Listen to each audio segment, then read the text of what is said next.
Selamat pagi rekan-rekan semuanya. Senang sekali saya bisa menjumpai kalian semua meskipun secara online. Perkenalkan, nama saya Andreas Aryo Prabowo. Saya salah satu staf Prakirawan Iklim dari Stasiun Klimatologi Melati, Yogyakarta. Nah, pada saat ini kita akan bersama-sama belajar berkaitan tentang sebuah fenomena yang dapat mempengaruhi kondisi iklim di wilayah tropis, khususnya wilayah Indonesia, yang tentunya itu harus kita pelajari karena akan memberikan dampak baik itu untuk cuaca maupun iklim. Fenomena itu adalah Intertropical Convergence Zone sama dengan Indian Dipole Mode.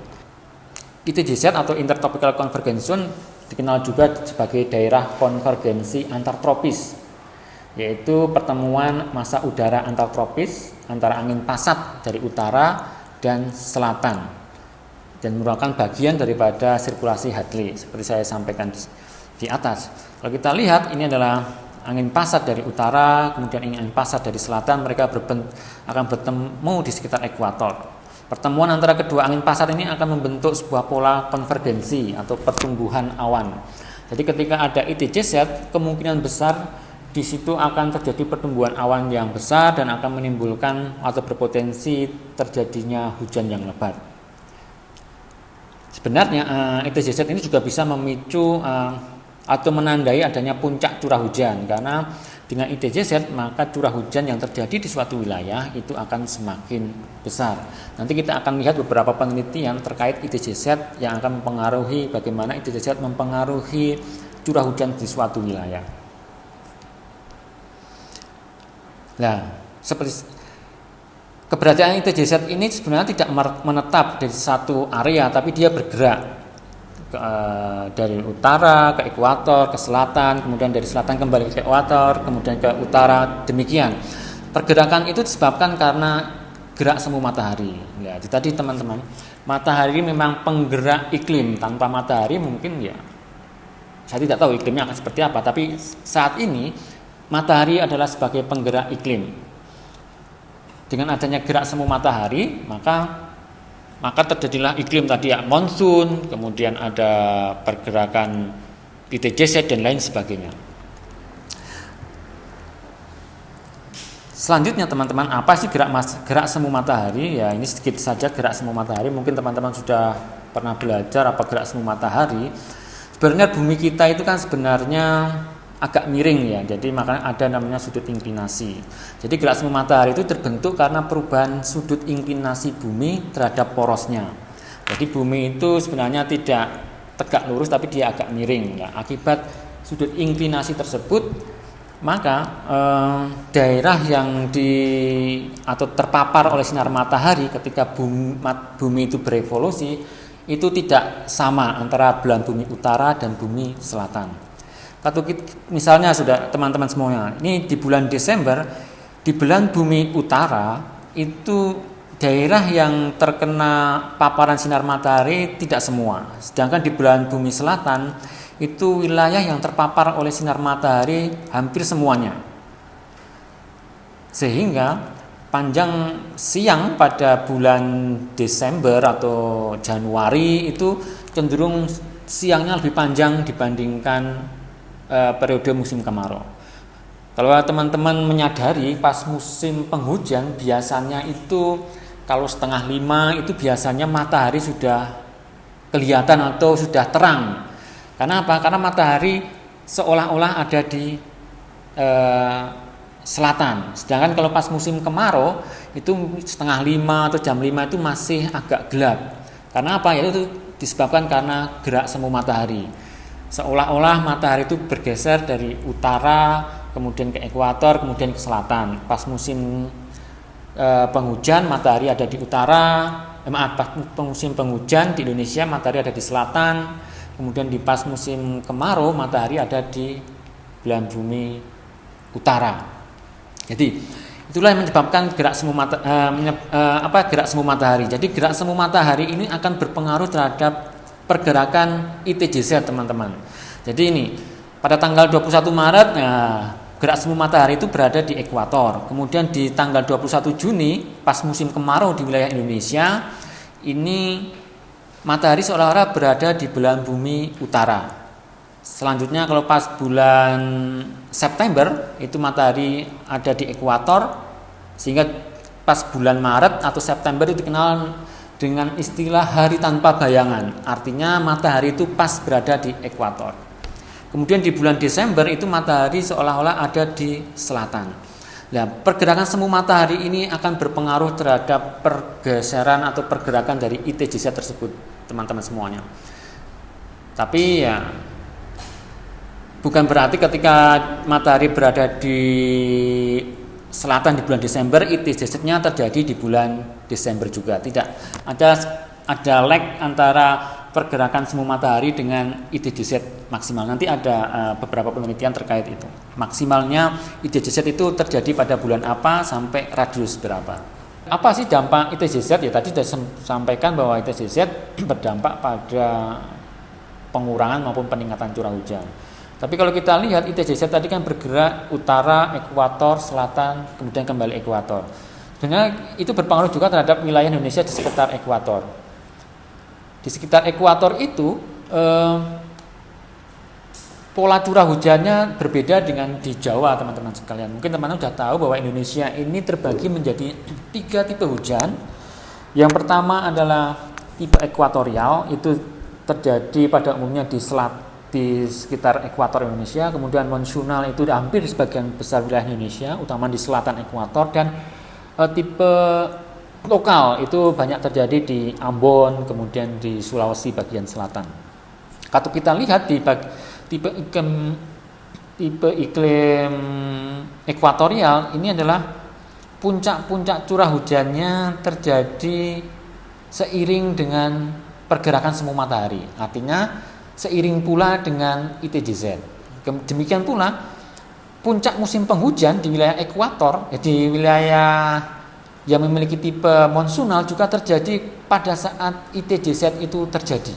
Artinya apa? ITJZ itu bisa memicu intensitas curah hujan yang lebat ataupun dapat memicu durasi curah hujan yang panjang. Sehingga ITJZ biasanya menandai puncak musim penghujan atau menandai puncak terjadinya hujan.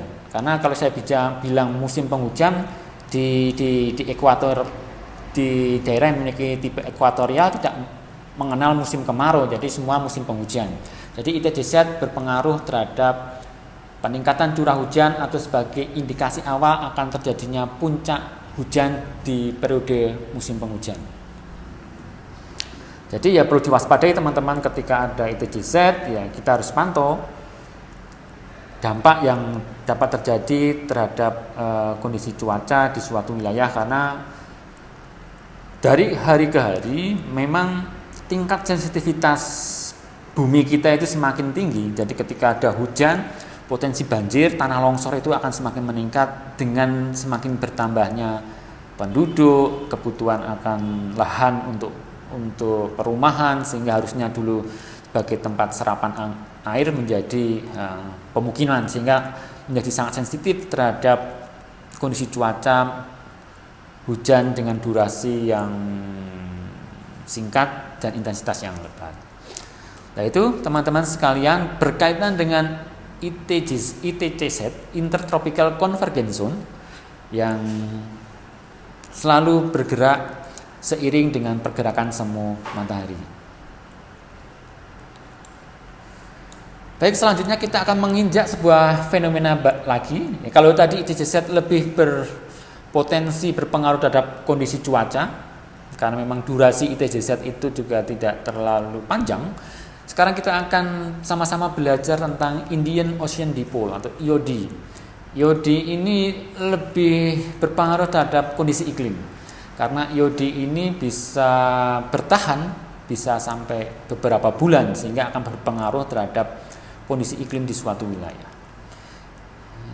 IOD atau Indian Ocean Dipole sendiri diidentifikasi berdasarkan perbedaan suhu muka air laut pada dua kawasan atau dua dipol, yaitu di Samudra Hindia, yang berada di Samudra Hindia antara pantai timur Afrika dengan kawasan perairan barat Indonesia, yaitu di pantai timur Afrika sini dengan perairan pantai barat Sumatera di sini. Jadi untuk mengidentifikasi iodi adalah bagaimana perbedaan antara suhu muka air laut di wilayah pantai barat, pantai timur Afrika dengan pantai barat atau perairan barat Sumatera.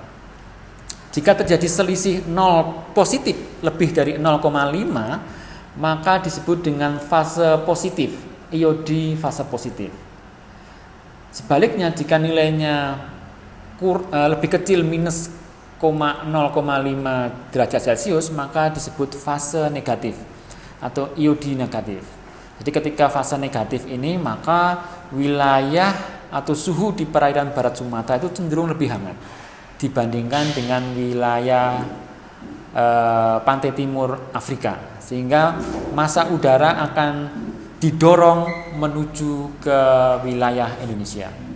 Dan untuk mengetahui atau mengidentifikasi iodi ini, sebenarnya beberapa lembaga meteorologi dunia sudah membuat monitoring berkaitan dengan iodi. Tidak hanya monitoring tapi juga prediksinya, bagaimana indeks iodi ke depan. Nah, kita bisa lihat, salah satunya bisa kita ambil atau kita bisa mendownload atau melihat di BOM, yaitu Biro Meteorologinya Australia. Mereka selalu memonitoring indeks iodi ini. Kenapa negara-negara lain juga concern atau juga perhatian terhadap iodi? Karena iodi ini memberikan dampak yang luas, tidak hanya di wilayah Indonesia tapi juga luas sampai beberapa negara. Maka disebut sebagai salah satu fenomena global. Kejadiannya suatu wilayah tapi dampaknya sangat luas. Nah, kalau kita lihat ini tahun Juli 2016 sampai Juli 2020 ternyata menunjukkan beberapa variabilitas. Di Juli 2016 itu iodinya lebih dari 1. Kalau teman-teman ingat, 2016 itu di musim kemarau justru banyak hujan. Ditengarai, salah satu penyebabnya adalah pada waktu itu terjadi namanya dipole mode negatif. Kemudian di Juli sampai 2019 sampai 2020 terjadi dipole mode positif. Nah, ini sangat menarik teman-teman, karena memang dipole mode ini cukup berpengaruh terhadap wilayah Indonesia, khususnya tahun 2016 kemarin sangat terasa sekali adanya kemarau basah. Nah, bagaimana di bulan saat ini? Di bulan Nah, ini datanya sampai bulan Agustus kalau tidak salah, ini adalah dipole mode negatif ya. Kita amati saat ini memang kondisi musim penghujan kita cenderung lebih lebih nyaman karena banyak sekali pertumbuhan awan dan terkadang ada hujan, ya bisa jadi ditengarai juga pengaruh karena dipole mode ini, tapi juga bisa dipengaruhi oleh faktor-faktor lain seperti MGO dan lain sebagainya. Nah, mungkin itu yang bisa saya sampaikan teman-teman semuanya. Mungkin banyak kekurangannya, tapi semoga apa yang saya sampaikan ini bisa membuka wawasan, menambah wawasan, memotivasi teman-teman semua untuk lebih belajar mencintai iklim dan cuaca, karena cuaca dan iklim adalah suatu hal yang tidak bisa dikendalikan, tidak bisa dimodifikasi, tapi bisa kita siasati, kita adaptasi dengan bagaimana kita bisa mempelajari, menganalisa, dan bagaimana kita bisa membuat prediksi ke depan yang lebih bagus. Ketika kita bisa memprediksi ke depan lebih bagus, tentunya kita bisa beradaptasi, memaksimalkan kondisi iklim ke depan yang maksimal dengan kondisi iklim yang ada, dan mereduksi potensi bencana yang mungkin bisa diakibatkan akibat cuaca atau kondisi iklim ke depan yang semakin yang sudah kita prediksikan. Mungkin itu yang bisa saya sampaikan. Terima kasih. Selamat belajar meskipun secara online, tetap semangat, dan saya akhiri kuliah online ini dengan ucapan selamat belajar.